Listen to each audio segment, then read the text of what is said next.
I bring in my compadre from the NFL Media Group, our information man deluxe, Ian Rapoport. How are you, sir? What's going on, Rich? How are you? Congratulations on your new landing spot. I appreciate that. Thank you. It's a very cozy place. Very cool. I appreciate that. We're very, very happy here. And thank goodness healthy. I trust everybody healthy in your neck of the woods as well.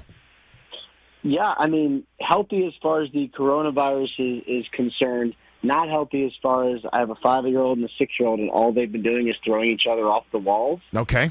So, I would say concussion protocol has been implemented in my house, and we're good to go. Father of the Year, Ian Rapoport, joining me here on the Rich Eisen Show. So let's get into what you tweeted about today. Definitely intrigued me. Jordan Love, wild card of the draft. Walk me through your reporting on that one right here. This is a really interesting one because, so many people I thought probably around the combine were thinking, all right, 4 quarterbacks go early. You're thinking, probably, there was a lot of buzz about the Raiders and Tom Brady, which didn't end up happening, but there was buzz about that. And all right, so 4 quarterbacks probably go in the top 12, and there's your quarterbacks. And now I'm not so sure because I think Jordan Love's tape 2 years ago was really, really good. The person people like, interviews have been good. The tape last year was not good. And so I think teams are trying to figure that out and what kind of prospect is he actually? And, certainly someone who is probably not going to play in the 2020 season just to sit and learn. So it doesn't feel to me from the people I've spoken with like that sounds like someone who goes early in the top 10. I mean, just look at the draft. Let's assume, just for the sake of this argument, that Jordan Love gets by the Raiders. Who actually takes a quarterback there? It's a vast array of non-quarterback teams. Maybe someone like the, Patriots or Packers or something trades up. Or the Saints, a team with an entrenched veteran. Brian Hoyer, Aaron Rodgers, obviously Drew Brees would be the veterans there. I say with a little bit of this, but that would be the thought is someone in the late teens potentially trading up for Jordan Love and having him sit a year. Okay. And then, how does that not, other than the tape doesn't speak very well, it just continues to sound like the connective tissue to the Patrick Mahomes story, right? That the guy's got a ton of talent, an absolute ton of natural talent, and doesn't have to play for a year and can learn a system, and then year 2, off we go. Maybe he wets his beak a little bit in the Week 17 start. But walk me through what evaluators are saying about Jordan Love that might not be so Mahomes-ish, what you're hearing. Well, there is definitely some Mahomes stuff there because you can watch him make certain throws, just kind of the loose athleticism, the way he kind of carries himself, his success in a similar system. There's a lot of Mahomes there. But I think last year at Utah State, decision-making, not good, just, inaccurate throws, just pure inaccuracy. I think that's the kind of thing that they're having trouble with. So it's like there's so much to like from a just pure ability standpoint. Like he looks like a pitcher. Like the way he delivers it is so fluid and so athletic that, you can take that and turn it into a football player and just might not be there yet. And what's interesting, similar to Mahomes, like that causes you to slide a little bit because you don't know what you're actually getting and probably ends you up with a better team. And I think for Mahomes, it worked out pretty good. Of course it did. Ian Rapoport here on the Rich Eisen Show. You said you haven't spoken to a single team that does not believe Burrow being number 1.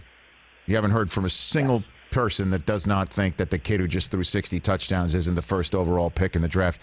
Obviously, the Combine, his statements at the Combine, as well as what's going on in the real world, obviously has knocked this story off of what was a huge smoke and maybe potentially fire story in January, and then at the Super Bowl, Burrow not wanting to go to Cincinnati. Is there anything that you're hearing that somehow, some way, that the Bengals do not take Burrow or Burrow forces his way to somewhere else? You got anything on that front? I haven't heard anything to lead me down that path. The Bengals have spent a lot of, and I think our former colleague, Albert Breer, mentioned this yesterday. The Bengals have maxed out their video time with Joe Burrow. That is definitely true. They have gone above and beyond the kind of conversations they've had with him, talking about plays and playbooks, and he's a draft guy, so you can actually discuss everything. They have gone deep with him on football, on getting to know him, and it sounds like it's gone really well. I mean, and then the other thing is, from the Bengals sources I've spoken with, when I mention a possible trade, they almost wave me off. It's like, come on, bro. Come on.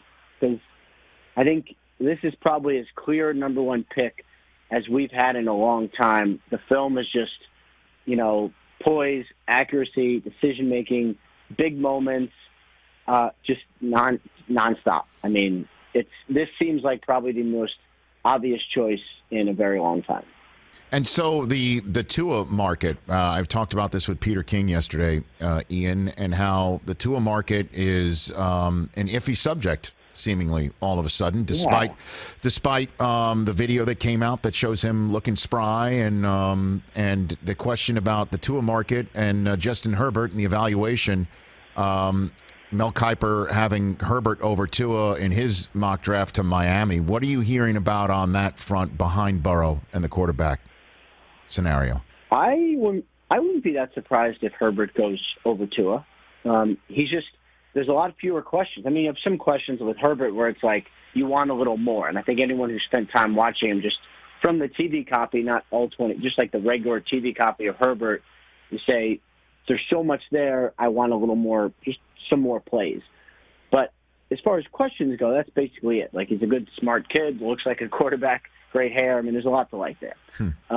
With Tua, there's just a lot more questions. And the problem is, Rich, everything health-wise he's done perfectly. Scans are great.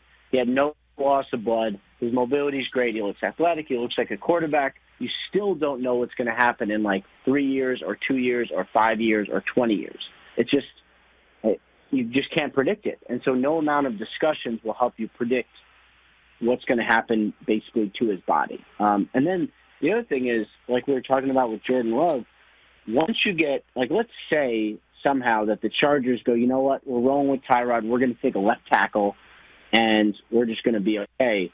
Well, then who actually takes Tua? If he gets past 6, I mean, maybe the Raiders, but actually who? And that's one thing I'm going to have to make sense of come draft night is if he starts to slide, where are the teams that will come grab him?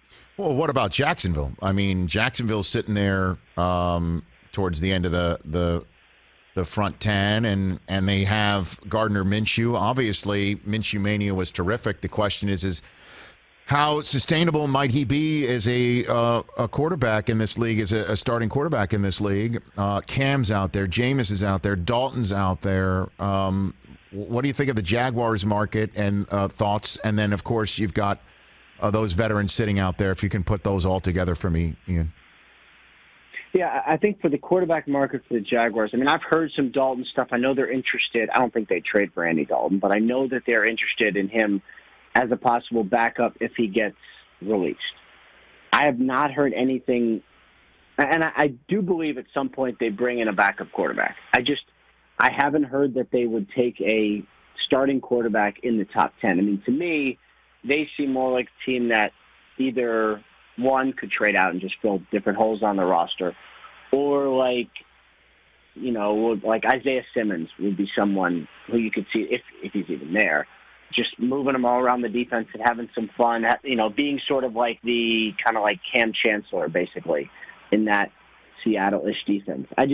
For them, I mean, they seem like they're going forward with Minshew mania, and the trade of Nick Foles, to me, all but solidified that because they weren't even going to let a training camp competition happen. It is all, mustache going forward for Jacksonville. So what about Jameis and Cam? Anybody talking to them right now, or they're just going to wait till after next Thursday? See what's up. Cam wants to be a starter. I would say at least the chance to compete for a starting quarterback job. I don't see one out there right now. So my sense is Cam is going to wait until there is one. He's got money, obviously. It's not like he needs it. I would not be surprised to see Cam waiting, and it's August, and there's a quarterback injury, and there's Cam still available. Huh. It's basically the same answer that Sam Bradford was, except you don't have to trade for him. And then there's Jameis. And then there's Jameis, who, I'd be honest, I was a little bit surprised that he didn't end up back in Tampa, backing up Tom Brady. I feel like that would have been a good opportunity for him. That's another one where, I haven't quite found a spot for him. And I mean, he's going to sign. I imagine he'll be on the team. Probably not going to be for a lot of money. He'll be a backup. I just think, unless I'm crazy, it'll probably be whoever misses on a preferred, early to mid-round quarterback in the draft probably says, you know what, I'm now going to sign Jameis for a couple million a year, and whatever I get, I get. Ian Rapoport here on the Rich Eisen Show. You also said Jake Fromm is suddenly rising up boards, or at least creating some buzz.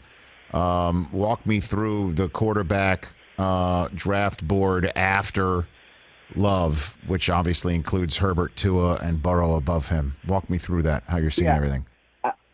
I think it's, right now it seems it's Jacob Eason, who is another one who looks just like a quarterback, has an incredible arm, throws it like a baseball player, and sometimes doesn't always exactly reach the intended target. I mean, I've heard anything from him, from Eason, from, maybe late 1 to fourth rounder. I think he's kind of all over the map. I think Jalen Hurts has had a really, really good pre-draft time. To me, going in, I felt like he was a fourth rounder going into, say, the Senior Bowl or the Combine. And now I wouldn't be surprised if he's a second rounder. Teams like maybe the Raiders take him in the second round or something like that. Packers, Chargers, if they go tackle. I think, Hurts is probably looking pretty good there. And then Jake Fromm has been really interesting, because he didn't have a pro day. And if he had a pro day, you'd probably see some throws that maybe he didn't make because he doesn't have a great arm. That wouldn't have been a great look for him. Instead, I guess the only person to ever have a positive with the coronavirus, no pro day. So it's been all discussions and video conferences, and he's brilliant. Coaches love him. I could see him as a third rounder, and then, he either becomes Case Keenum or Kirk Cousins, or he becomes Chase Daniel, who plays very little and is very, very rich. That is one way to put it right there. Are the Patriots in the quarterback conversation for the draft? And if so, how? I mean, walk me through your reporting on what New England's quarterback room is going to look like this fall, and how it might be affected over what happens next weekend. Yeah, I would say the Patriots are very firmly in the quarterback mix. They're so far back, so I'm having trouble figuring out, what are they actually going to do? Because, they're up in the 20s. I mean, Jordan Love sliding into the teens and them grabbing him is a scenario that I've thought a lot about. They also had some success with Jimmy Garoppolo in the second rounds, so maybe they try to repeat that. They don't have a second rounder. So they either could trade back and create one, maybe, or they could use some third and fourths and trade up in the first round.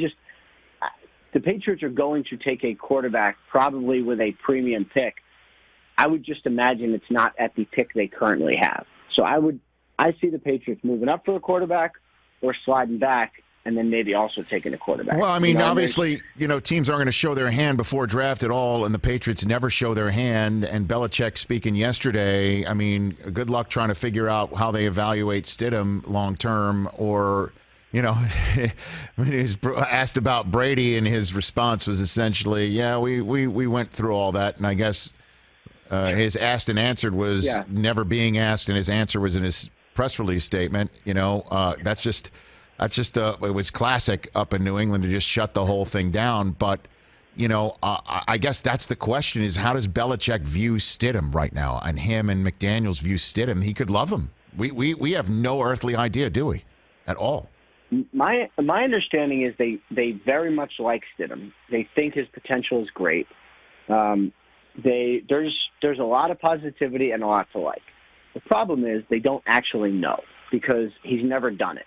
And he's been in games, but it's when you're the guy, life is different, right? You spend your life doing interviews and production meetings, and you're leading meetings, and you're taking responsibility, which is very, very hard because sometimes people are not entirely nice to you. And when you throw an interception, it's just life as a starting quarterback is hard.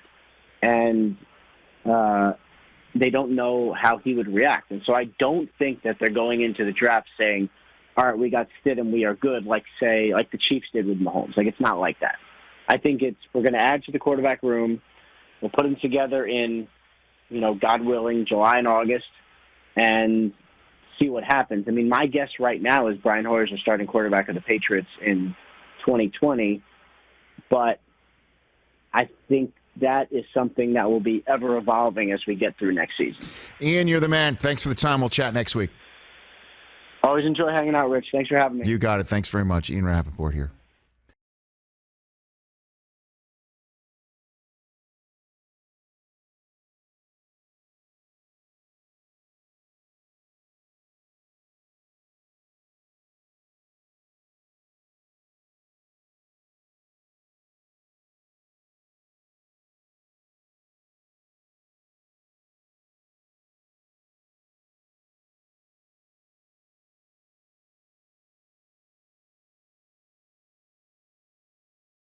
Hi, I'm Mike Tirico, and thanks for watching. Make sure to hit subscribe for the latest news and highlights from NBC Sports.